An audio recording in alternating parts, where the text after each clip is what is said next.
What's up, tribe? How you guys doing? This is going to be your review of Chasing Dallas season 2 episode, whatever episode we on. I'll have it right in the description. Look, I almost didn't do this review because this episode just, I'm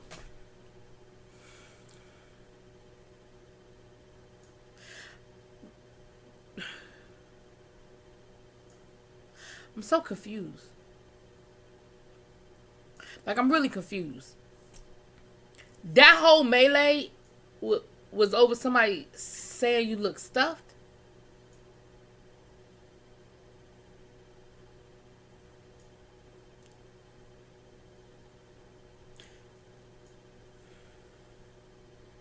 Look. We start the episode off. Kane is at the venue where he's going to be having his lingerie party. King Kane, I appreciate the fact that you were looking for a black business, that you gave a black business some shine. I can appreciate that. Congratulations on your lingerie line. I've seen some of the promo pictures. It looks really nice. Cool. Looks like, that Kane put a lot of work into planning this event. And he took Ariel O'Hara and Trey Howard with him to go scope out the venue and everything. And then, when it was over, they had a conversation. And they were talking about the whole Trey Howard, Trey Womack, Dior situation. And honestly, I'm really confused. Like, seriously, I'm not even being funny. Like, if y'all can break it down for me, please do, because it sounds like there's got to be more to this. Because I'm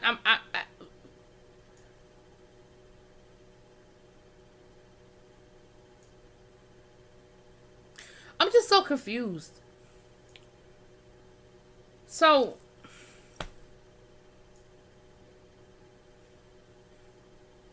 the same day that the event that they're having for that Kane is having his event, Trey Howard is having an all-white brunch, like a networking type affair. And, kudos to you, Trey. It looked like it was a nice event. It looks like you put some work into it. I saw vendor tables, and you had a panel, and it was an all-white event. Now, here's the thing. I have a couple of observations. First of all, you mean to tell me we had that whole scene, we had 2 whole episodes that were concerning Reese G and Markel and their issue and the throwing of the chair and the throwing of the ice and the throwing of the drink and this and this and that. And then they make up off screen? Like, we don't even get a full sit down, a full let's talk about it, a full let me tell you what really happened, let me tell you what really happened, let me tell you how I felt, well, you tell me how you felt. Like, we got like a little clip to show us that y'all made up. Next thing you know, we see y'all showing up together at the all-white party. Really? Come on, y'all. That, as a viewer, that's not cool. You don't build something up like that and let it take up so much storyline, and then you resolve it without including the audience. Like, you don't do that. No. Wasn't cool with that. Markel, did you misunderstand the dress code? It was an all-white event. You had on a green or aqua green, lime green, whatever, light green t-shirt.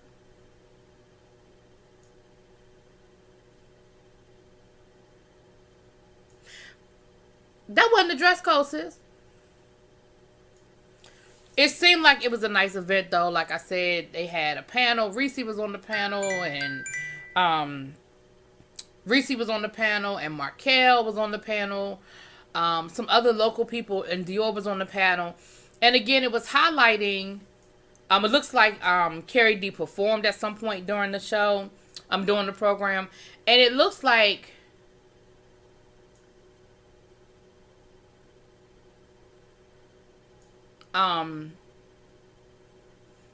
he did a good job. I'm sorry, because I'm just Discombobulated.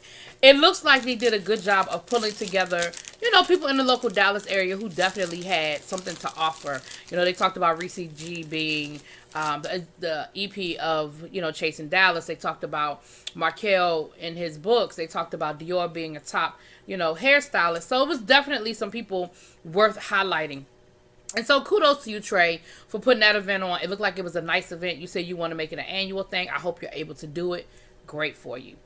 Amani Van Zap, once again, I enjoyed her interlude, and I think she was spot on, talking about her highlight of the week was Dior, but then of course her low light of the week was Dior. The highlight, of course, was Dior and his family situation, and then a low light was Dior being a little messy and, kind of fat shaming a little bit Trey Womack.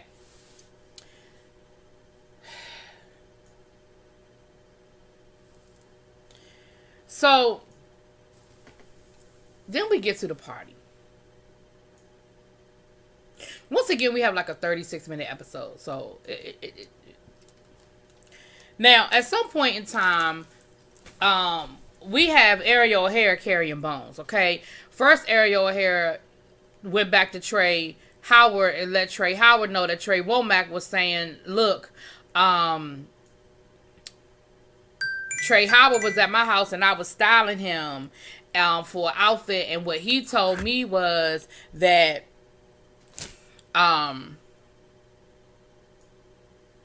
sorry. Again, and what he told me was that the next time he saw you, he wanted to slap you in your face. And of course, Trey Howard was like, he gonna do what? So then the night of the event, everybody showed up and there was no problem. They looked like they had a good time. They were dancing. They had a pole dancing class, and everybody was dressed for the part. Everybody had on their lingerie. I really enjoyed Reese's outfit, honey. Reese, you did that. Now, I know they give you a hard time, Reese. I know they do. But, Reese, you did that. For me, that lingerie outfit, you did that, boo. You did that. Kane, I liked your outfit as well. And so I feel like everybody, I love a party with a theme and everybody follows the theme. And it looks like everybody did. They put an attempt to try to come sexy in some lingerie. Now, Premier, all you had on was some boxers and a shirt. And a wife beater. I'm going to need you to do better, Premier. I'm going to need you to do better. But it looks like everybody was there. And they all, like I said, we saw scenes of them having a good time. They were pole dancing. And it looks like they were having a good time.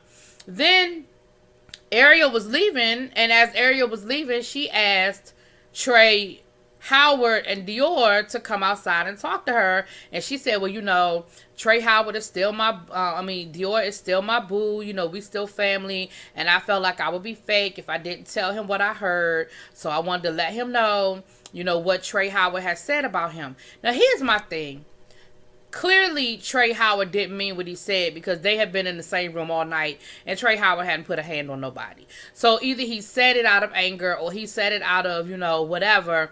But either he didn't mean it or he just decided that wasn't the time or the place to exercise how he felt. You see what I'm saying?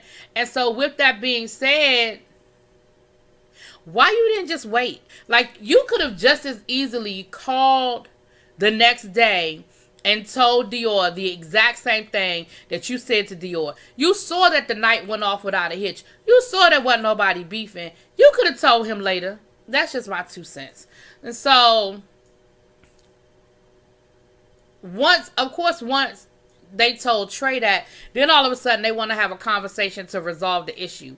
And I'm just like, nobody needs to have a conversation to resolve anything. Like, I don't feel like there was a need for anybody to have a conversation. First of all, there was not the time or the place to have the conversation. That's number one. And number two, even if the conversation needed to be had, it didn't need to be had at that moment. And number three, there was no need to have no damn conversation, because it really wasn't that deep. Okay, Trey Womack, let me be clear. You a little stuffed, bruh. You a little stuffed. You can't be a thickum and then be mad when somebody call you a thickum. You just can't do it. And so, for you to have an attitude and be mad because they called you a thickum to the point where you're ready to throw hands, I just can't. I can't. I cannot really. I honestly can't believe that we have been waiting to see this episode since they showed us the teaser of the fight. And that's what the fight was about. Ain't nobody sleep with nobody, man. Oh, yeah. Sidebar. We found out that Trey Howard and Kane had a one night stand back at some point in time. I mean, that's just a little sidebar. But nobody slept with nobody, man. Nobody cussed out nobody's mama. Nobody slapped. Like really? So Trey comes out. Trey Womack comes out, and I guess they call themselves getting ready to have a conversation.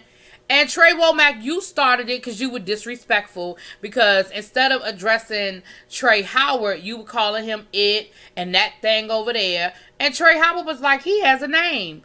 And you know what, Trey Howard? Much respect, because you did not back down, because I don't mean no harm, but Womack is like two of you, and you didn't care. You were like, whatever, you gonna respect me, you not gonna disrespect me. And next thing you know, Trey Womack starts fighting. He starts punching. Well, here's the problem. It turned into a 3-on-1 situation because Trey Howard was there with Dior and Dior. I think that was Dior's boyfriend. Don't quote me on that. But it was somebody else that came with them. 3 of them showed up together. But I think it was Trey. I think it was Dior's boyfriend. So, of course, now all of them are jumping on Trey Womack. So you got everybody trying to break it up. Everybody trying to, move to the left, move to the right or whatever. And something else came up where... Oh, I liked Ariel Hair's outfit too. Her outfit was real cute. I liked her outfit too.